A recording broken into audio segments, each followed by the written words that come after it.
programa BH News Entrevista de hoje recebe o editor da revista UFO. Ademar Gervaerd é considerado um dos principais ufólogos do mundo. Ele nasceu em Maringá, no Paraná, tem 55 anos e está aqui em Belo Horizonte participando do 20º Congresso Brasileiro de Ufologia. Muito obrigada pela presença, seja muito bem-vindo, Gervaerd. Muito obrigado, Rosália. É uma satisfação estar contigo e falando para o teu público.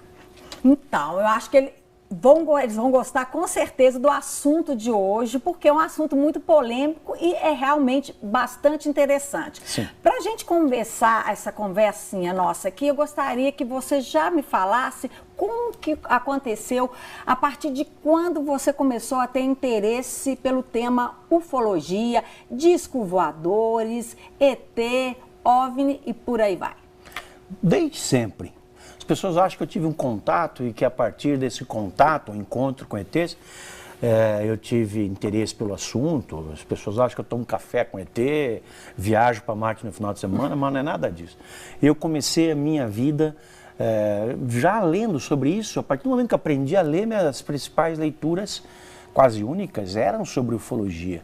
E desde cedo, com 14 anos, eu já comecei a investigar, fazer palestras, porque quando você se sente atraído por isso, você descobre muita coisa, teu mundo vira. E vira sempre, o tempo inteiro, né? Não é a vida de uma criança de 14 anos, mas quando aos 20, quando aos 25, aos 30 e por aí vai, sempre você vai vendo novidades, você vai aprendendo, você vai vendo o mundo de uma outra maneira. A nossa história, o nosso passado, o nosso futuro. E há uma compulsão por parte do ufólogo que descobre essas coisas em compartilhar essas informações com as pessoas. Por isso que a gente faz esses eventos. Aqui nós estamos fazendo o 20º Congresso Brasileiro de Ufologia nesse final de semana. Quem vai estar presente nesse evento? Muita gente. Nós temos, olha, um dos principais ufólogos do Brasil, Marco Antônio Petit, nós temos a Mônica de Medeiros, que é médica, nós temos o Marcos Seixas, que também é médico, temos o Alcione Giacomitti, que é escritor, Carlos Casalixo, temos o Wagner Borges, que é o maior estudioso de projeciologia do Brasil.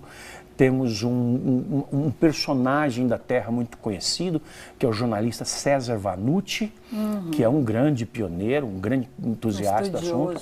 Também temos outros 3 mineiros de peso, tá? O espírita Geraldo Lemos Neto, que recentemente relatou uma conversa que teve com o Chico Xavier, em que Chico Xavier lhe confidenciou uma espécie de visão que ele teve, que hoje é associada à data limite para o acontecimento de um encontro com essas espécies que nos visitam. Também vamos ter aqui um outro ufólogo pioneiro, mora no sul de Minas, é um caçador de OVNIs, é o Antônio Faleiro.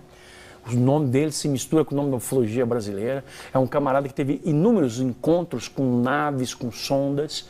E também vamos trazer aqui de Contagem um outro ufólogo, que é o Paulo Werner, que ele pesquisa muito aqui na área do Vale do Rio das Velhas, onde tem muitas ocorrências. Esse, por sinal, vai falar da história do seu Plínio Bragato, um mineiro que diz que foi a Marte.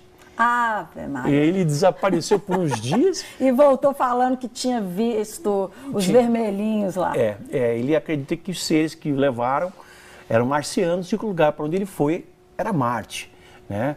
Agora, isso na visão dele, porque é uma pessoa humilde, muito simples, não é um serralheiro.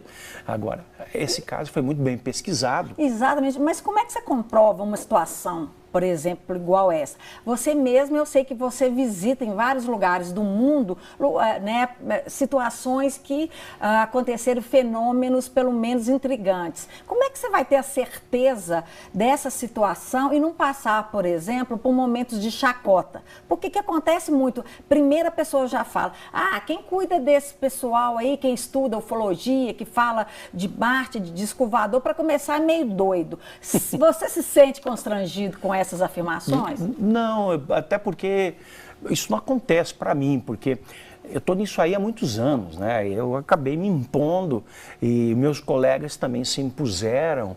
E a gente mostra com o nosso trabalho, com um trabalho metodológico, sistemático, feito com base em ciência, e comprova aquilo que a gente fala. Né? Então vamos fazer esse exemplo de comprovação. Esse caso do mineiro que diz que foi em Marte, como é que é um estudo específico desse caso? Esse caso foi investigado por vários ufólogos de Minas Gerais, entre eles o Paulo Werner. Há um método, entre outros, mas um mais comum que se faz para determinar se uma ocorrência desse tipo realmente se deu, né, se é verdadeira, que é um processo de hipnose regressiva. No processo de hipnose regressiva, nós conseguimos, sondando a mente do indivíduo, descobrir o que lhe passou naquelas horas ou naqueles dias em que ele teve desaparecido. No caso do seu Plínio Bragato, ele se lembra dos fatos, o que é uma raridade, porque as pessoas em geral não se lembram, elas perdem a noção do tempo por algumas horas, por alguns dias, em que elas estiveram ausentes, a família desesperada tenta localizá-las, os colegas, os amigos, ninguém sabe, e de repente a pessoa entra pela porta da sala, esquisita, dizendo que teve uma experiência, mas não sabe de que tipo. E aquilo pode incomodá-la a ponto de ela buscar um auxílio profissional. E esse auxílio profissional, se tiver bem informado a respeito dessas circunstâncias, vai levar esse caso a um ufólogo. E aí nós fazemos o trabalho de hipnose regressiva. Então, por exemplo, por que essa pessoa que se diz abduzida pelos ETs, ele lembra, né, relata essa parte, mas aí a minha pergunta é o seguinte, o que esses ETs querem conosco, querem com, né, o ser humano aqui? Eles estão atrás de quê? E a outra pergunta em cima disso, eles são os mocinhos ou são os bandidos? A gente tem que ter bem claro uma coisa para começar, para as pessoas entenderem isso. O universo é cheio de vida, para todos os lados.